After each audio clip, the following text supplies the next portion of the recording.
Hello, everyone, and welcome to the weekend update here for July 15th, 2023. So this is the equity curve, the ongoing equity curve of our trades, of the trades I've made in the service. You'll notice that we had a nice spike up about 5-6 weeks ago. Then we kind of plateaued, had a pullback. We've been chopping a little bit sideways since, and that's largely a reflection of market conditions. And what I mean by that is trading delta neutral. Now, this is trading, butterflies, condors, calendars, things like that. Those tend to do very, very well in a market that might be chopping sideways, might be chopping its way down, maybe even chopping its way up a little bit. But when you get a hard driving up market, that's kind of the worst case scenario for a delta neutral trader. The reason for that, if our market is moving down, we usually have higher volatility. We can get more premium on all of our trades. So we've got wider, I'll call it margins for error in those specific trades.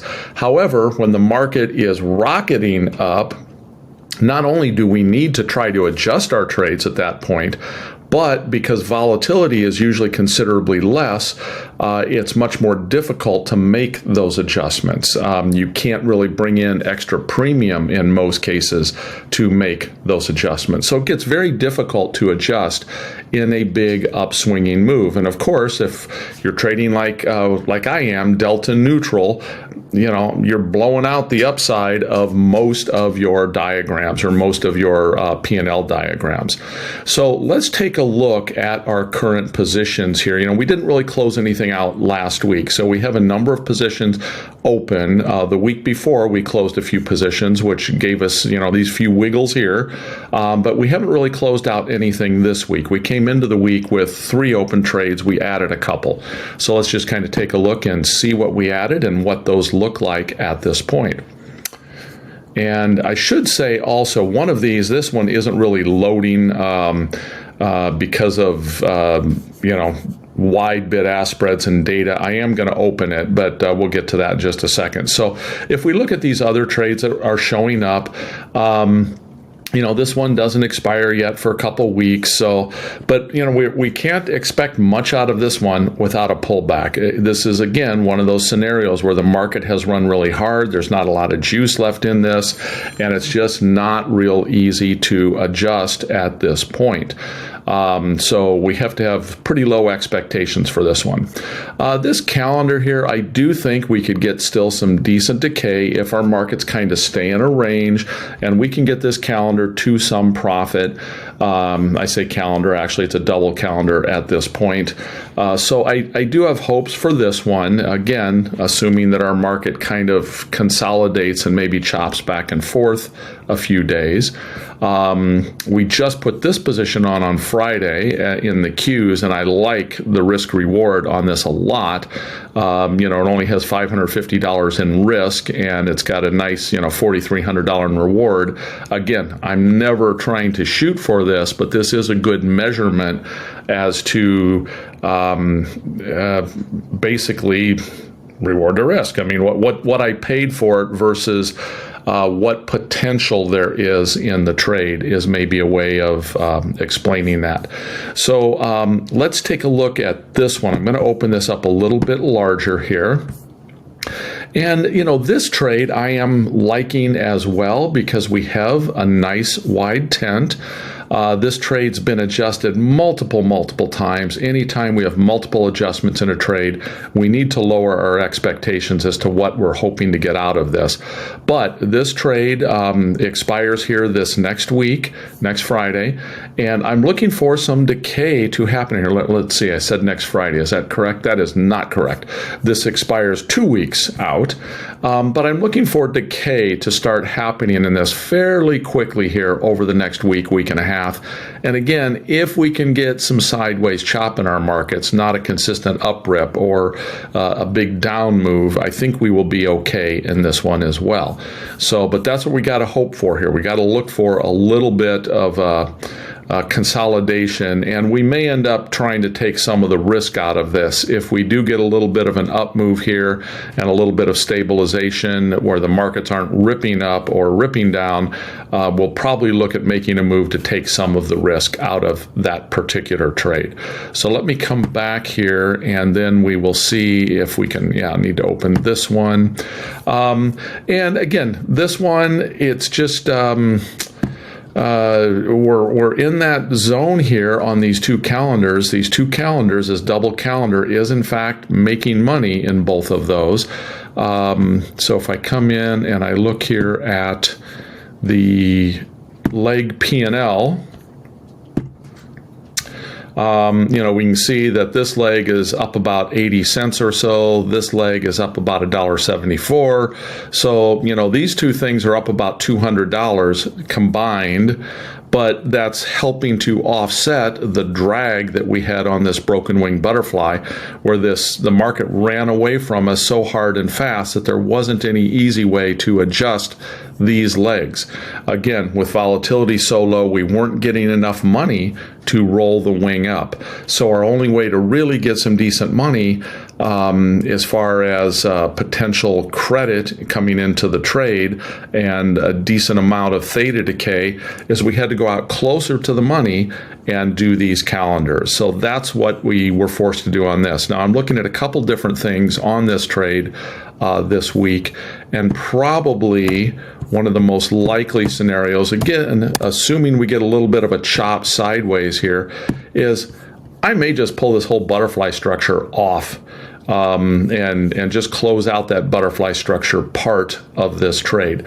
That gives us a little more downside exposure here, because with the butterfly on there, as we march forward in time, that butterfly, while there will be a valley of death, oops, that's gone a little too far there. Let's come back. Come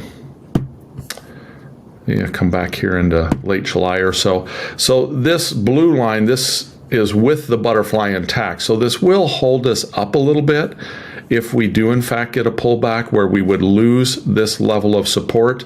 If we took the butterfly structure out, we'd be on this dashed line. So we have to kind of see what the expectation might be for the market as we get a few days into next week, and then we can kind of decide what might be the best possibility to consider in that particular scenario. So that's really what we're looking at this next week. We're looking at just, looking for some theta decay to start coming in on these various positions where we can thin them or, take some of the risk off the table. Again, we're trading small already, but a big, swift down move would certainly put some hurts to a couple of these trades, this one specifically at this point. But again, we're a long ways above that market. We would have to have a 200 plus point tanking in the market before this would start to really develop into a painful trade. So given our current strength, I think that's a little bit unlikely. But let's go ahead and take a look now at the market. Let's look at the SPX.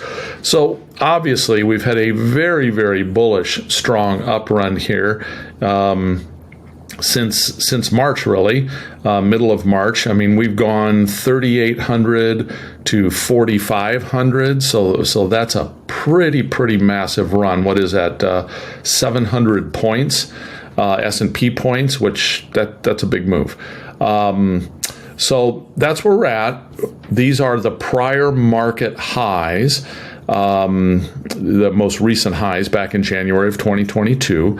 Okay, so I tried using the pen, didn't work very well. I still need to work out the details on that. But essentially, as you can see, if we look here, we've got here, this had been some resistance area, then it came back, we broke through it, came back, now it was acting as support, acted as support, came back, broke through it. Now it's acting as a little bit of resistance, but I would call it a resistance range. Went back and just chopped around this range for a while. So the bottom line is this particular range right here, this range from probably about 44.70 to maybe in the 45.50, that particular range has been where some battles have taken place, back last year around this time. So Does that mean anything firm? No, other than it's likely that there's still going to be some battles taking place in that same general range this time.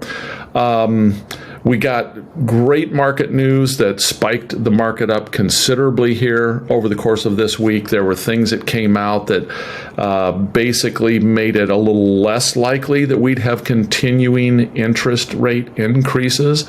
And again, that's what kind of fueled this. I think that news is largely baked in now. So again, my expectation is probably something in the 45.50, maybe down to 4,400 range. So that's kind of the range that I'm thinking we're likely to be in the next week. Again, barring economic news like we got last week. That was very bullish news. And of course, news can always kind of blow these ranges out. So that's kind of where I'm expecting our market to chop around here in the next week or two. Volatility is still very, very low, which is not helping us. So we are still keeping our size small. But I'm going to be looking to try to, get some small profits out of some of these trades. As we close one out, we'll open another one, but we'll probably be opening them in smaller size like this. And we'll open them in a way that we can add like a long call near our tent here so it doesn't decay, and that can hold us flat to the upside. I didn't do it here because, again, I feel right now like the up move has been fairly extended and fairly aggressive, and I just don't feel there's that significant of additional up move left, but you never know. So that kind of wraps up. I know it's kind of a non-committal, wishy-washy report this week, but that's how the market is acting this week. It certainly is very, very bullish up to this point. But I feel like we should be having some backing and filling or some consolidation here for the next week or two. And our positions kind of reflect that. These are set up so that hopefully we will get that, that little bit of decay that will happen throughout the week in this general zone on all of these. And if we do in fact get that, we should be able to start, popping some of these off for some smaller profits. We're not going to shoot for any 20%ers or anything out of here. We're going to be looking at the 5, 7, 10, 12% range, somewhere in there. Again, because most of these have been adjusted so many times at this point. So that wraps up our report for July 15th. Take care, everyone.